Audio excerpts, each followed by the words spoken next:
Hi friends, biology with experiment channel में आपका हार्दिक स्वागत है। हम कह रहे थे हेमेटोपोइसिस, उसमें क्या होता है? Formation of blood cells.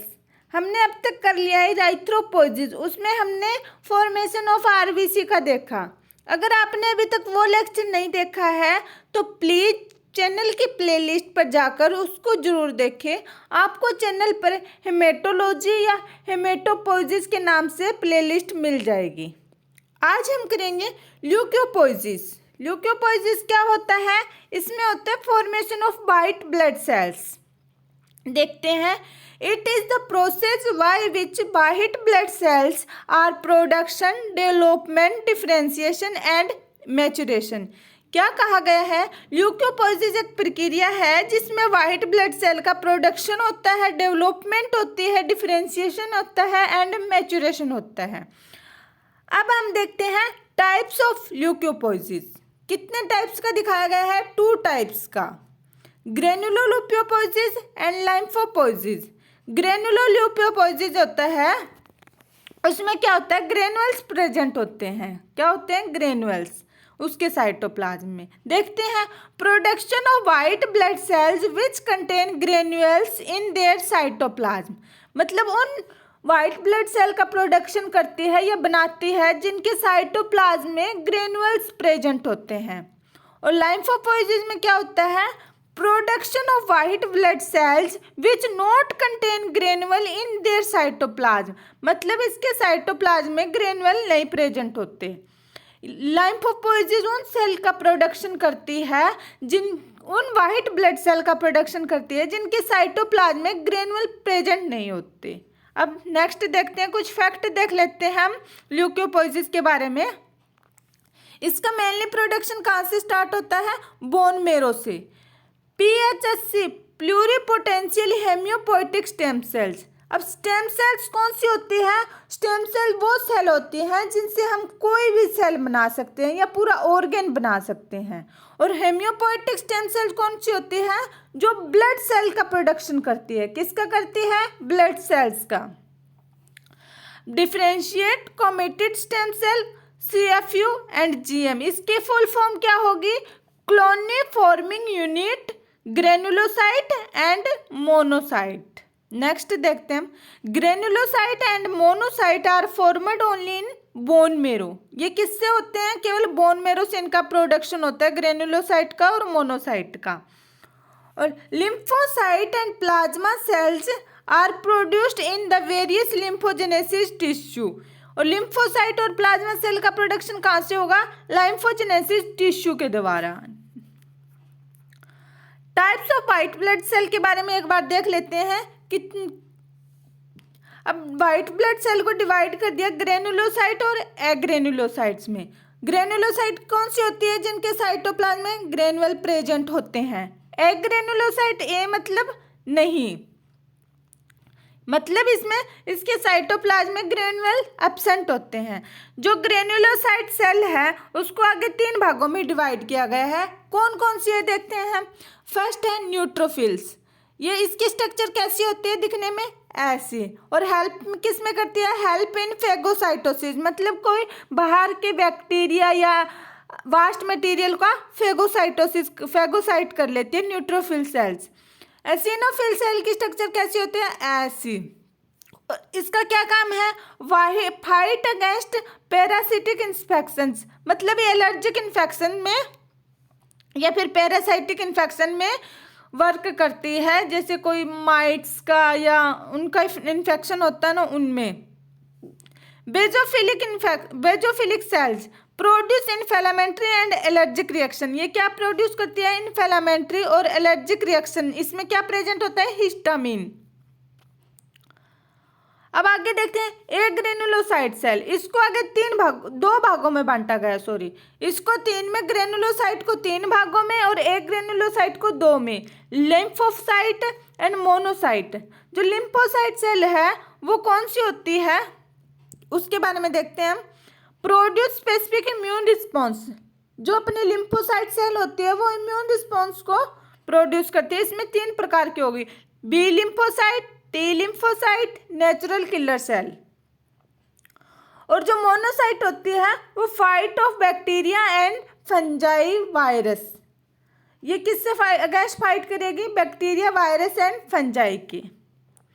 अब हम नेक्स्ट करते हैं इसका फैक्ट अबाउट ग्रेनुलोपोइसिस। कुछ और फैक्ट देख लेते हैं हम ग्रेनुलोपोइसिस के। अब इसमें देखते हैं प्रोसेस ऑफ ग्रेनुलोपोइसिस टेक 12 डेज, मतलब कितने दिन लेती है ये? 12 दिन। नेक्स्ट करते हैं granulocyte are formed and stored in bone marrow and when needed it release in the circulation. इसमें क्या कहा गया है? जो ग्रेनुलोसाइट होती है वो बनकर तैयार होकर बोन मेरो में स्टोर हो जाती है, लेकिन रिलीज तभी होगी जब इसकी ज़रूरत होगी हमारी बॉडी को। और रेगुलेटेड बाय ग्रोथ फैक्टर, मतलब ये किसके द्वारा रेगुलेटेड होगी? CSF एंड इंटरल्यूकिन के द्वारा। Granulocyte maturation divided into 6 stage. कितने स्टेजेस होते हैं? 6। All granulocytes are derive from myoblast. कहाँ से ड्राइव्ड होती है? मायोब्लास्ट सेल से। अब ग्रेनुलोपोइसिस के कुछ और देख लेते हैं। Structure changes during differentiation and maturation. जब इसका ग्रेनुलोपोइसिस प्रक्रिया होती है, इसमें क्या क्या चेंज आते हैं ये देखते हैं। Structure changes during differentiation and maturation. इसकी स्ट्रक्चर चेंज हो जाती है, स्टार्ट में कुछ और होती है और फाइनल तक आते आते कुछ और हो जाती है। Decrease in the cell size. Cell का साइज डिक्रीज हो जाता है। शुरू में सेल का साइज बड़ा होता है, लास्ट स्टेज तक कैसा हो जाता है? छोटा। Condensation of nuclear chromatin. Nuclear chromatin condense हो जाता है। Change in nuclear shape. Nuclear की शेप क्या हो जाती है? Change. Accumulation of cytoplasmic granules. Cytoplasmic granule क्या होते हैं? इकट्ठे हो जाते हैं। Stages of ग्रेनुलोपोइसिस। ग्रेनुलोपोइसिस की मेन स्टेजेस क्या है इसकी देख लेते हैं कैसी होती है। हेमेटोसाइटोब्लास्ट से सेल निकलती है। माइलोइड स्टेम सेल, जिससे आगे ये सेल बनेगी। माइलोइड स्टेम सेल से मायोब्लास्ट बनेगा। मायोब्लास्ट से प्रोमाइलोसाइट, प्रोमाइलोसाइट से माइलोसाइट, माइलोसाइट से मेटामाइलोसाइट, उसके बाद में बैंड फॉर्म, और लास्ट में क्या बन जाते हैं? ग्रेनुलोसाइट या पूरी सेल बन जाती है। ये इसकी क्या है? पूरी प्रोसेस। एक बार फिर से रिवाइज कर लेते हैं। हेमेटोसाइटोब्लास्ट सेल से बनते हैं myeloid stem cells. Myeloid stem cell से बनेगी माइलोब्लास्ट सेल्स।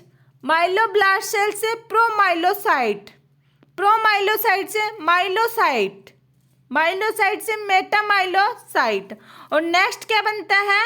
बैंड फॉर्म होता है। उसके बाद में ग्रेनुलोसाइट सेल बन जाती है। अब हम एक एक करके सभी के बारे में, सभी स्टेजेस के बारे में देखेंगे। सबसे पहले हम देखते हैं माइलोब्लास्ट के बारे में। इसके अंदर क्या क्या चेंजेस आते हैं? It is the earliest recognisable cell of the granulocyte series. सबसे पहली स्टेज है ये। इसमें साइज कितना होता है इसका? 16 to 20 माइक्रोन। साइटोप्लाज्म कैसा होता है? बेसोफिलिक, मतलब बेसिक इन नेचर। स्ट्रक्चर कैसी होगी इसकी दिखने में? ऐसी।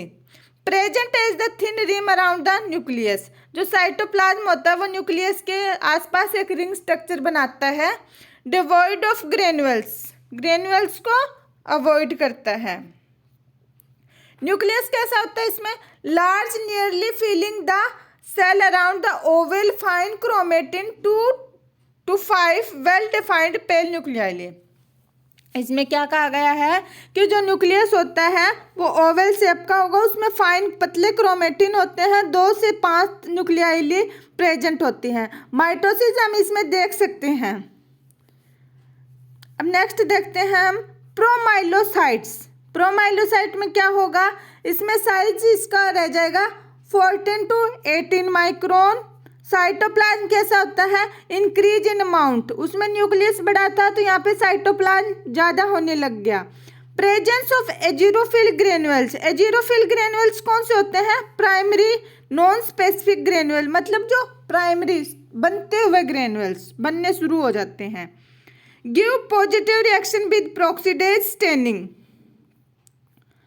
और इसमें न्यूक्लियस कैसा होता है? राउंड और ओवल शेप कैसा, राउंड और oval, slightly smaller than myeloblast nucleus condensed in fine chromatin, क्योंकि लास्ट में जाते जाते न्यूक्लियस कैसा हो जाता है, छोटा होता है और साइटोप्लाज्म बढ़ता जाता है। Nucleoli present less prominent mitosis characteristics feature होते हैं इसके। इसके बाद में माइलोसाइट देख लेते हैं, थर्ड स्टेज देख लेते हैं। इसमें इसका साइज कैसा होता है, उससे और डिक्रीज हो जाता है, 12 to 16 माइक्रोन रह जाता है। साइटोप्लाज्म कैसा रहता है, इसमें specific secondary granule present identify eight this stage. उस स्टेज में ग्रेनुअल्स बनने स्टार्ट हुए तो इसमें हम कैसे बोलेंगे, सेकेंडरी ग्रेनुअल्स बोलेंगे। और न्यूट्रोफिल माइलोसाइट, सिनोफिल माइलोसाइट, बेजोफिल माइलोसाइट्स आएंगे इसमें। Primary granules are also present in this stage but their formation is stopped. इसमें कुछ नए ग्रेनुअल्स भी बनते हैं लेकिन वो इस स्टेज के बाद में बनने बंद हो जाते हैं, सेकेंडरी ग्रेनुअल्स बन जाते हैं, उन्हीं की आगे प्रोसेस होती है। न्यूक्लियस कैसा होता है, इसेंट्रिक राउंड ओवल। इसेंट्रिक कौन सा होता है, जो एक तरफ प्रेजेंट होता है, साइटोप्लाज्म के बीच में नहीं होता, किनारे से लगा होता है। Coarse nuclear chromatin no nucleoli present, इसमें न्यूक्लियली क्या होने लगते हैं, disappear. Mitosis continue up to this stage, mitosis इस स्टेज तक कंटिन्यू रहती है। Multiplication of the cells are maximum, इसमें सेल की मल्टीप्लाई ज़्यादा से ज़्यादा होती है। अब फोर्थ स्टेज देखते हैं हम, मेटामाइलोसाइट्स। इसमें क्या क्या होता है, इसमें इसका साइज डिक्रीज होता जाता है, हर एक सेल स्टेज में साइज कैसा होता है, डिक्रीज। इसमें 10 to 14 माइक्रोन का रह जाता है। Cytoplasm increase in amount, amount में इंक्रीज हो जाता है। More a liquid, primary and secondary granule are present. According to secondary granule it is distribute as neutrophil metamyelocyte, eosinophil metamyelocytes and basophil metamyelocytes. Nucleus कैसा होता है, इसमें decrease in size, lobed horseshoe shaped का होगा। Nuclear chromatin is dense and clumped nucleoli are absent. Mitosis stopped at this stage, यहाँ पर mitosis क्या हो जाती है, स्टॉप हो जाती है फोर्थ स्टेज में आकर। फिफ्थ स्टेज देखते हैं हम, बैंड और स्टेप फॉर्म, यहाँ पर बैंड बन जाते हैं। आल्सो कॉल्ड जुवेलाइन ग्रेनुलोसाइट, जुवेलाइन कौन से होते हैं, जो नए होते हैं, मतलब नए, ग्रेनुलोसाइट कहते हैं इसको हम, नए बने हुए granulocyte. Size smaller than metamyelocyte. Cytoplasm pink and fine evenly distributed granules. Nucleus कैसा होगा, further condensation of chromatin, shape band configuration V shaped of uniform thickness which may be twist. अब मैच्योर ग्रेनुलोसाइट को देख लेते हैं। Mature कैसा दिखाई देगा, न्यूट्रोफिल ऐसा, सिनोफिल ऐसा, बेजोफिल ऐसा, और ग्रेनुअल इसमें क्या होते हैं, प्रेजेंट होते हैं इनकी सेल में। अब आगे हम देख लेते हैं थोड़ा थोड़ा न्यूट्रोफिल्स के बारे में, बेजोफिल, सिनोफिल के बारे में देख लेते हैं इनके क्या क्या स्ट्रक्चर है। सबसे पहले हम देखेंगे न्यूट्रोफिल्स के बारे में। इसकी सेल का डायमीटर कितना होता है, 10 to 12 micrometre. Cytoplasmic granules are stain pale lavender, lobed nuclei होती है, 3 to 5 लोब होते हैं इसमें। ये क्या है, nuclei. Percent of total leucocyte का कितना परसेंट रखता है, 50 to 70%, ये याद रखना है friends. Drumstick inactive x chromosome में, और granules contain lysosomal enzyme and defences. इसके जो ये ग्रेनुअल होते हैं इसमें लाइसोसोम एंजाइम प्रेजेंट होते हैं जो इसके फेगोसाइटिक नेचर में हेल्प करते हैं, वास्ट मटेरियल या बाहर के बैक्टीरिया को पचाने में हेल्प करते हैं। और लाइसोसोम एसिडिक इन नेचर होता है, हाइड्रोलाइटिक एंजाइम प्रेजेंट होते हैं इसमें। Neutrophil are quick acting phagocytes, ये क्या करता है, फेगोसाइट, ये किसी भी बाहर के आने वाले मटेरियल को या फिर जीवाणु को फेगोसाइट कर लेता है, अपने अंदर समा लेता है, उसको पचाने की कोशिश करता है। They are quick but weak, ये जल्दी रिस्पॉन्स करते हैं लेकिन अपने रिस्पॉन्स के प्रति ज़्यादा स्ट्रॉन्ग नहीं होते। अब देख लेते हैं नेक्स्ट, अपन देखते हैं इसिनोफिल के बारे में। इसके बारे में देखते हैं, इसकी सेल का डायमीटर कितना होता है, 10 to 14 micrometre. Large granule which stain red, इसमें क्या से ग्रेनुअल प्रेजेंट होते हैं, large. Bilobed nucleus, nucleus bilobed मतलब 2 लोब होंगे इसके, ये कौन सा है, nucleus bilobed. Represent 2 to 4% of total WBC count. उसका तो 50 to 70 था, तो इसका 2 से 4% ही रह जाता है। Granule contain and function, granule contain digestive enzyme और आर एंटी पैरासाइटिक। ये जो ग्रेनुअल होते हैं डाइजेस्टिव एंजाइम मतलब इसमें कौन से होते हैं, कोई बाहर के मटेरियल या किसी चीज को पचाने वाले एंजाइम होते हैं, हाइड्रोलाइटिक इन नेचर के होंगे। जैसे लाइसोसोम वर्क करता है वैसे ये ग्रेनुअल्स वर्क करेंगे। फेगोसाइटिसाइज इम्यून कॉम्प्लेक्सेज एंटी एलर्जी। आगे हम देख लेते हैं बेसोफिल के बारे में। इसकी सेल का साइज कितना होता है, 8 to 10 micrometre. Large granule which stain blue, U और एस सेप न्यूक्लियस होता है। और टोटल काउंट इसका कितना होता है, 0.5 to 1% ओनली। कितना होगा, 0.5 to 1%। ग्रेनुअल कंटेन, इसके ग्रेनुअल्स क्या कंटेन करते हैं, histamine which induced inflammation and vasodilation and heparin anticoagulant. Anticoagulant क्या होता है, जो कि अपने ब्लड को जमाने में हेल्प नहीं करता। अपना जब किसी वजह से अपने ब्लड में कुछ ऐसी चीज आ जाती है खाने पीने के साथ जिससे हमें ब्लड जमना स्टार्ट कर दे, तो ये ज़्यादा हेपेरिन सिक्रिएट करेगा जिसके कारण ब्लड का फ्लो बना रहे। एंटी कोगुलेट होता है। अगर कोगुलेट होता है वो तो क्या करता है, ब्लड को जमाने में हेल्प करता है, जैसे हमारी प्लेटलेट्स होती है ब्लड की। और ये हेपेरिन उसको ब्लड को जमने नहीं देता किसी भी परिस्थिति में। अगर मानव का ब्लड जम जाता है तो वो मर जाता है। मोनोसाइट्स मैक्रोफेजेस शरीर के बारे में देख लेते हैं हम। सभी सेल कहाँ से होती है इसकी, सबसे पहले हिमेटोसाइटोब्लास्ट, जहाँ से सभी ब्लड सेल ओरिजिनेट होती है। माइलोइड स्टेम सेल से माइलोमोनोब्लास्ट, फिर प्रोमोनोसाइट्स, मोनोसाइट्स और मैक्रोफेजेस। एक बार फिर से रिपीट कर लेते हैं। हेमेटोसाइटोब्लास्ट से क्या कौन सी सेल होगी, माइलोइड सेल। फिर माइलोइड सेल से माइलोमोनोब्लास्ट सेल, फिर माइलोमोनोब्लास्ट सेल से प्रोमोनोसाइट्स, मोनोसाइट और फिर मैक्रोफेजेस। ये वर्क करेगा टिश्यू के अंदर। अब देख लेते हैं माइलोमोनोब्लास्ट सेल में, it is larger cell similar to myeloblast. ये कौन सी होती है, बड़ी सेल होती है माइलोब्लास्ट के जैसे। प्रोमोनोसाइट्स के बारे में देख लेते हैं। It is a young monocytes, इसका साइज कितना होता है, 20 माइक्रोन। न्यूक्लियस कैसा होता है, लार्जर। ये देखो ये साइटोप्लाज्म है तो इसका ये क्या होगा, न्यूक्लियस बड़ा होता है। Kidney shaped and 1 nucleoli, nucleus के अंदर एक न्यूक्लियोली प्रेजेंट होगी और किडनी शेप्ड न्यूक्लियस होगा। Nuclear chromatin arrange a loose network. Cytoplasm basophilic in nature, no azurophilic granules. Azurophilic granules आपको बताया नए ग्रेनुअल होते हैं जिन्हें हम प्राइमरी ग्रेनुअल भी बोलते हैं। They have fine granule which are larger the mature monocytes.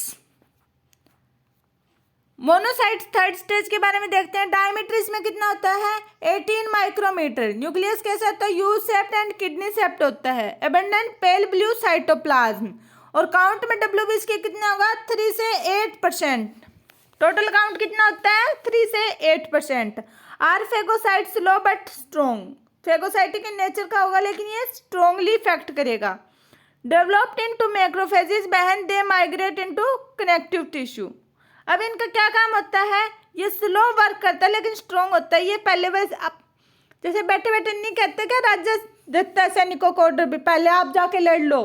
अगर जब सैनिक हारने लगते हैं फिर राजा चल जाता है, वो एक्सपर्ट होता है लड़ाई में और फिर वो जीत के लेके आता है अपनी सेना को। वैसे होता है, पहले ये न्यूट्रोफिल वगैरह को कहता है पहले तू अपना काम कर, मैं बाद में करूँगा। नेक्स्ट देखते हैं फॉर्मेशन ऑफ लिम्फोसाइट। लिम्फोसाइट की फॉर्मेशन देख लेते हैं, कहाँ से होती है, स्टेम सेल बोन मेरो में। बोन मेरो में जो ब्लड स्टेम सेल से सभी सेल्स बनती है, इसके हेमियोपोइटिक स्टेम सेल से बोन मेरो बनेगी। प्रोसेसिंग इन थाइमस में, थाइमस हमारी क्या है, ग्लैंड है, इससे टी लिम्फोसाइट बनेगा। प्रोसेस इन बुर्सा फेब्रिकस से बी लिम्फोसाइट बनेगा। और ये क्या करता है, हमारे इम्यून सिस्टम को स्ट्रॉन्ग बनाता है। नेक्स्ट देखते हैं लिम्फोपोइसिस की स्टेज देख लेते हैं कौन कौन सी है। हीमोसाइटोब्लास्ट से क्या होगा, लिम्फोइड स्टेम सेल्स, फिर लिम्फोइड स्टेम सेल से लिम्फोब्लास्ट, लिम्फोब्लास्ट से प्रोलिम्फोसाइट्स, प्रोलिम्फोसाइट से लिम्फोसाइट, लिम्फोसाइट से बी लिम्फोसाइट, टी लिम्फोसाइट है, प्लाज्मा सेल ऐसे बनता जाएगा इसमें। एक बार फिर से देख लेते हैं, रिपीट कर लेते हैं। हेमेटोसाइटोब्लास्ट से लाइम्फोइड स्टेम सेल, लाइम्फोइड स्टेम सेल से लिम्फोब्लास्ट, लिम्फोब्लास्ट से प्रोलिम्फोसाइट्स, प्रोलिम्फोसाइट से लिम्फोसाइट। नेक्स्ट देखते हैं लिम्फोब्लास्ट के बारे में देखते हैं। इसमें सेल का साइज कैसा होता है, 10 से 20 माइक्रोन मीटर, कितना होता है 10 to 20 micron. Cytoplasm blue and scanty, no granules, azure rod and never present. Nucleus purple, smooth chromatin, round central eccentric, 1 to 2 nuclear present होता है। और न्यूक्लियर साइटोप्लाज्म रेशियो कितना होता है 4:1, मतलब न्यूक्लियस बड़ा होगा साइटोप्लाज्म के कंपेयर में। प्रोलिम्फोसाइट के बारे में देखते हैं हम। प्रोलिम्फोसाइट में सेल का साइज कितना होता है 9 to 18 micron. Cytoplasm blue scanty, usually granule are absent but few azurophilic granule में भी प्रेजेंट। यहाँ पर क्या हो जाते हैं, ग्रेनुअल्स बनने शुरू हो जाते हैं। Nucleus purple condensed chromatin, round and indented eccentric, 0 to 1 nuclei. Nucleus cytoplasm ratio इसमें कितना होता है 4:1। 3 स्टेज देखते हैं लिम्फोसाइट्स। लिम्फोसाइट में थाइमस क्या बनाएगी, टी लिम्फोसाइट। लिम्फोसाइट में लीवर क्या बनाता है, बी लिम्फोसाइट, और बोन से बी लिम्फोसाइट बनेगा। लिम्फोसाइट्स के बारे में थोड़ा एक बार फैक्ट देख लेते हैं। डायमीटर कितना होता है इसका 5 to 8 micron, 10 to 12 micron, 14 to 70 micron. अलग अलग दिखाया गया है, स्मॉल का, मीडियम का, लार्ज का। 20 to 25% of total WBC count का, WBC काउंट का कितना होता है 20 to 25%। Large, deep blue and slightly indented nucleus होता है इसमें।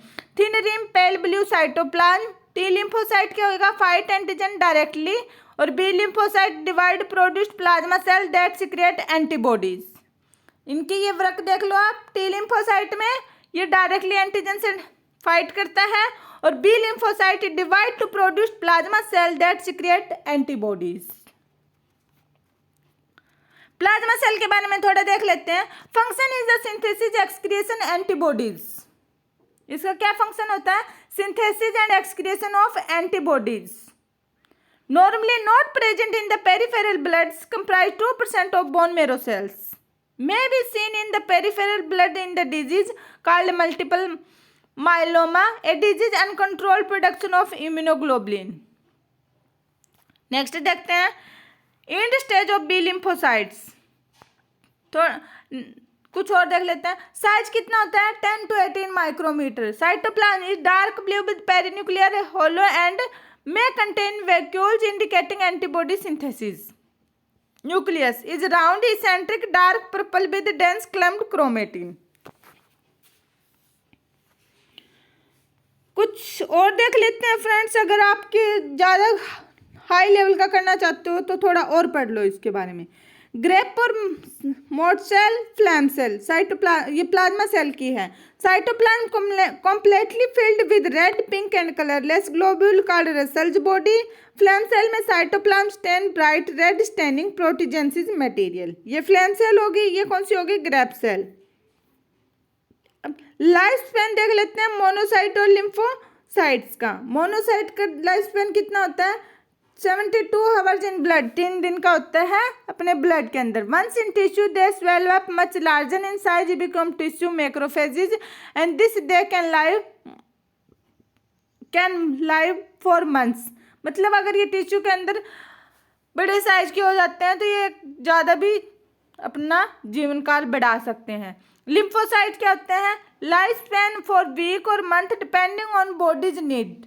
ये लिम्फोसाइट है, ये 1 हफ्ते भी रह सकते हैं, 1 मंथ भी रह सकते हैं, अपनी बॉडी की रिक्वायरमेंट के हिसाब से ये रहते हैं। They continuously circulate in blood to move from blood to tissue and from tissue to blood and again blood to tissue. ये कंटिन्यूसली मूव करते जाते हैं, टिश्यू से ब्लड, ब्लड से टिश्यू, टिश्यू से ब्लड।